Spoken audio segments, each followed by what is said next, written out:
And having your own source for cut flowers isn't bad either. People come from all over the world to this Georgia farm to learn how to grow both using organic methods. The story of the garden and the gardeners on A Gardener's Diary. Skip and Cookie Glover operate a small farm on property that has been owned by Skip's family since the early 1800s. His father started experimenting with organic growing techniques in the 1960s, and Skip continues to use these methods to the present day. Vigorous fields of all kinds of vegetables and colorful flowers in large cutting beds show the effectiveness of the natural approach. Skip, you and Cookie live here in Douglas County, Georgia. That's right. And that's right outside Atlanta. Mm-hmm. And you've got a pretty extensive piece of land here on your farm. How much of it do you garden in vegetables and flowers? Out of the 40 acres that we own, we produce from 5 to 7 acres in a given season. And that's all done organically? All of your farming is organic? Yes, yes. This is a magnificent tree. Yeah, there are 2 of the old cedars left. I'm often asked the age and even who planted them, but I've been around these trees for 62 years myself, and I have no idea how old they are, when they were planted, or how they were planted. There was an old home place that had been here for just going back, I think, to about 1823. So sometime along that period, these trees came into being. There were actually 4 of them, and this is lightning damage to this one, and unfortunately lightning got 2 of the others. Now there's some smaller ones you can see in the area that were planted either by my father or even by me. But these 2 old ones have been here within the memory span of everybody I know. We're looking at a mixture of, I recognize one as a bok choy, but these different foliage plants. And what are all these that you're growing? Collectively, we refer to this section as a stir-fry section. This one is a little different. It starts as a beet green. Initially, at the very small stage, it goes into a salad mix. As it reaches this stage, it becomes a stir-fry ingredient. So this is a beet that you grow just for the foliage, right. not for the... Not for the root. It has a very small root. A beet green. And does that have a particular name? Is that a special variety, or...? Bull's blood. Bull's blood. Bull's blood beet. Okay. And how does that taste? It tastes, it has a spinach-type texture, and it has that rather earthy undertone that beet greens have, or beets have. And what about this bok choy? This is, the variety is Green Fortune. That's beautiful. A lot of the bok choys have a brilliant white stem to it. This one has a green stem to it. Now, when you call these stir-fry, you just harvest those leaves? And no, this one we harvest the entire head. Green Fortune. Green Fortune. And that's a good variety for the South? Yeah, it's worked really well for us. It's somewhat heat tolerant, and the insects haven't been enjoying it. And when would you sow those seeds? At what time of year? Now, we start virtually everything in the greenhouse and transplant to the field. So we start as early around our frost-free date as possible. And actually, this is reasonably frost tolerant. And this looks like a spinach, but I don't. Now this is tatsoi, and it has at least 2 uses that I know of. One at the very, very early stage, it's in a fresh salad mix, and then at this stage, of course, we harvest it from the outside, leaves from the outside, and it's an ingredient with others in stir-fry, or can be stir-fried on its own. Now tell me the name again. Tatsoi. Tatsoi. Tatsoi. It's beautiful. And this purple stem is... This is a new variety that I'm experimenting with. It's a purple flowering pak choi, and the beauty of it is the coloring, which apparently has the added advantage of phytochemicals in this colored plant. Good for us. Mm-hmm. And that's also pretty. So you stir fry this as well? Leaf and stem as well. Cookie, you and Skip grow not only vegetables and I guess some fruits, but all sorts of flowers. And it seems like you're the flower person, the flower woman. You're in charge of the flowers and he oversees the vegetables. Is that? We work together on some things, but I'm mostly the flower person, yeah. And sweet peas are something that I have to admit I've only tried to grow once and I didn't have very good success, but these are thriving and the colors are just what intrigues me. It makes me want to try to grow them again.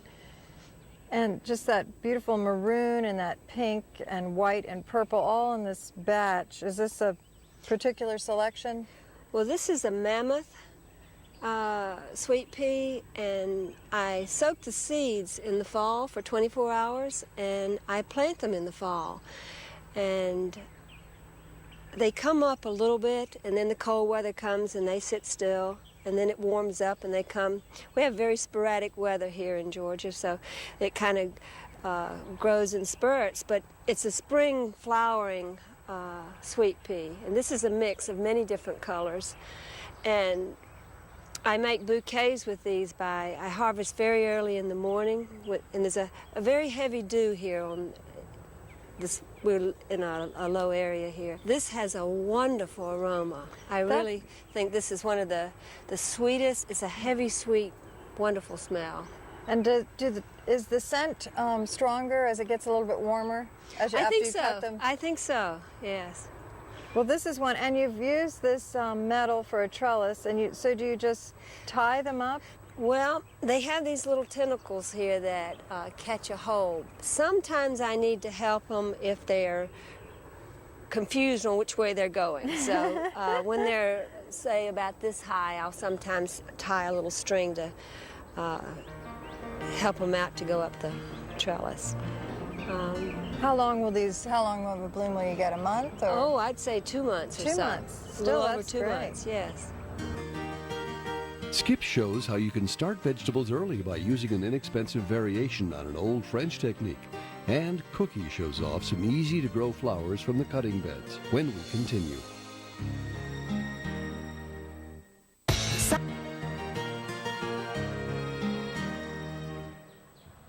Skip and Cookie Glover have been growing things all their lives. They both had active careers in the social services before they retired, but even before they settled on their organic farm near Atlanta, Georgia, they gardened everywhere they lived. I met Skip at the University of Georgia. We were both students, and we married, and we always had a little garden that were just for ourselves. After completing university, and getting married, we moved to Australia, where we lived for a total of just over 7 years, and we have a small farm there. The Glovers moved back to the family farm from Australia some 20 years ago, but they still travel quite a lot and visit organic farms all over the world, from Europe to Central Asia. They learn new techniques along the way and apply them here at home. Skip, I'm looking around at these. They look like miniature greenhouses covering these plants here. And I know there's a reason for that. I assume to keep them warm. That's part of the story, and insects is the other part. This is my approach to the old French method of growing under cloches, where the cloches were made of very thick, heavy, bell-shaped glass. These, instead of glass, in this case, you're using plastic. Right, it's recycled. They're actually broken bottles from the water company that they were going to recycle or throw away. Under these, we have a heat-loving plant, an eggplant. And normally, in this month, where we are, I wouldn't even have planted eggplant at this point, but we put these in the ground some 4 weeks ago, and they've survived some fairly low temperatures. The bottles have kept not only the plant warm, but it's warmed the ground. And these eggplant were started in the greenhouse and transplanted here. Well, they're beautiful. Well, did it hurt if I lift this up? Wow. So that's what you can get. Now, are those eggplants over there? Planted at approximately the same time, within a few days of each other. So this really makes a dramatic difference. And this is a beautiful Italian eggplant known as Rosa Bianca. Rosa Bianca. This is a very healthy patch of larkspur. And you've got two varieties, it appears, two varieties right next to each other. Yes, this is blue cloud, and this is a mix. You can see we've got light pinks and purples and darker pinks, and there's a few blues. And the blue cloud is more branched and billowy. It's wonderful in bouquets. I sow the seeds in the fall, so this is another one that makes it through the winter.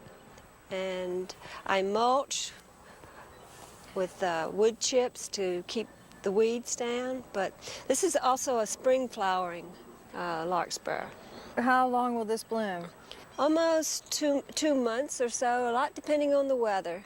We have warm days and cool days, but they like this cool weather. I sometimes have heard these bachelor buttons also called cornflowers. Yes. We don't have many blue flowers, so this is always a very special spring flower. And it's very easy to grow. I put the seeds in the ground in the fall, and up they come through the winter, and they're spring flowering. And this is what? This is Blue Boy. Blue Boy. But there's many different varieties. I buy a mix as well as the Blue Boys. And you select flowers primarily so that they'll be good cut flowers. Yes, I do. But I also like the old-fashioned flowers, and I also am interested in the heirloom, trying to help keep the flowers going that could be endangered. And when you sow the seeds in the fall, now some seeds need light to germinate. Is cornflower or bachelor button, is that one that needs light, or do you cover it? Lightly cover it. Lightly cover it with soil so that you barely scratch the surface. Yes, because the seeds are very tiny. Well, that's beautiful. What will you do at the end of the season when all these finish blooming? When these finish, I will pull these up, and then I will plant summer blooming flowers. So you're constantly rotating crops? Yes, yes. Most turnips are reddish purple, but Skip has an unusual white variety. And this lettuce takes its name from its leaf color. Stay with us.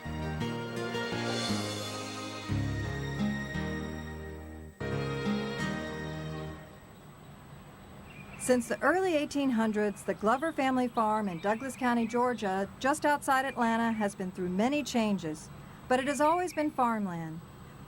When Skip and Cookie Glover finally moved here some 20 years ago, the property went through even more transformations. When our children were young, we were very interested in horses, and we participated in competitive trail riding. And so much of the land here was in pasture, and we had horses, but we also had one small area which was our garden. But after we finished with the horses, then this whole area has expanded into garden, completely around the house. This looks like another type of green. It is. It's a good old turnip green, actually, but we grow it more for the turnip itself. The normal turnip that's grown in this part of the country is a purple top, but this is a baby doll. It sort of pushes out of the ground. It's pretty. And it's small at this stage. It's nice and small. And that's the color it is. The whole thing is the whole white. time. And it's nice and sweet. You can eat you don't have to peel it. Just brush it really good. Now, at this stage, the green is quite tasty as well. It's not bitter? Not bitter, not bitter at all. And a little later, the turnip will get fairly large and not get pulpy. You know, some turnips get pulpy early, but this one doesn't. Now, it will get a lot larger than that? Yes, but we can find a much larger one. But is the taste the best when it's this size? It's, no, I think the taste remains the same. It's a little change in the texture.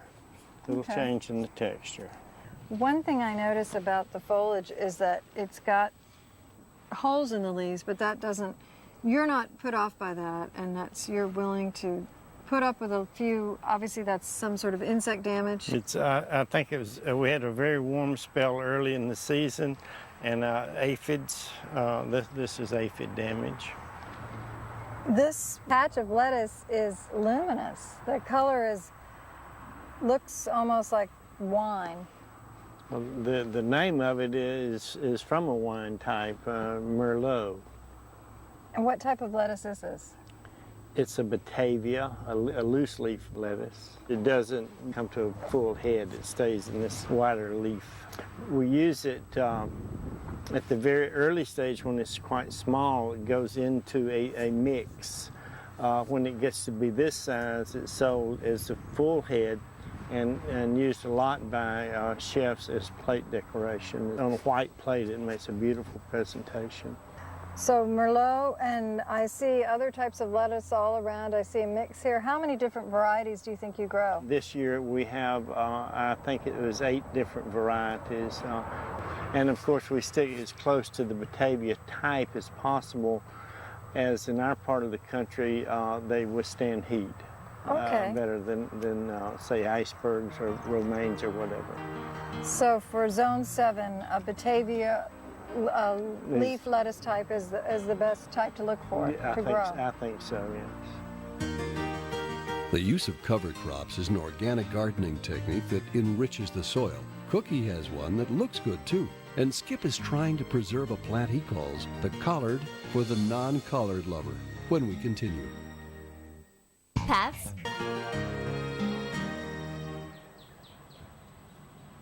Skip and Cookie Glover are active members in their local community in Douglas County, Georgia. They've been using organic farming techniques for many years and are members of numerous associations that are dedicated to the spread of the use of organic methods. Through a variety of these organizations, they are able to get willing recruits from all over the world who help with a lot of the farm work. It just seems that people just have heard of us and want to learn what we're doing. Many of the people want to do this themselves and also to learn how to do what we do. And there's nothing like hands-on when you're doing farming. We participate with the Atlanta Community Food Bank in a program where kids from the urban area come out to the farm on 2 days a week or 3 days a week during the summer. That's been quite good to see kids that have no idea where food comes from exposed to pulling a carrot out of the ground. Skip, you're obviously letting this vegetable go to seed. On purpose. On purpose. We're saving this seed. It's not a seed that I have been able to find commercially. The original seed was given to me by a farmer in Alabama, and it's a collard, and it's an unusual collard in that it has color in it. We call it an Alabama blue collard, and it has significant color in it. Mm-hmm. We find it to be milder than the normal all green and white collard, and I call it the collard for the non-collard lover. People like to eat this that won't touch the other stronger tasting collards. We're standing on top of some sort of clover. I know that. Crimson clover. Crimson clover. And I can see still some of the crimson flowers that are, I gather the ones that are brown have gone to seed. Yes. This field was a beautiful red field. This whole field was all crimson clover, and then we cut pathways to plant the flowers. This will decompose and make wonderful organic matter. It also adds nitrogen. It's a living mulch. Did you also sow this in the fall, or was it winter? This was winter. And it's pretty when it's in bloom. Oh, it's gorgeous. Our county has grown tremendously. If we can retain this 40 acres of really tremendous diversity in that, I could rest easy through eternity. It is one of the most rewarding experiences to be able to grow something. It's like a miracle. It's very satisfying. But working with the flowers and with the vegetables is a connection to the earth as well. And it's totally satisfying.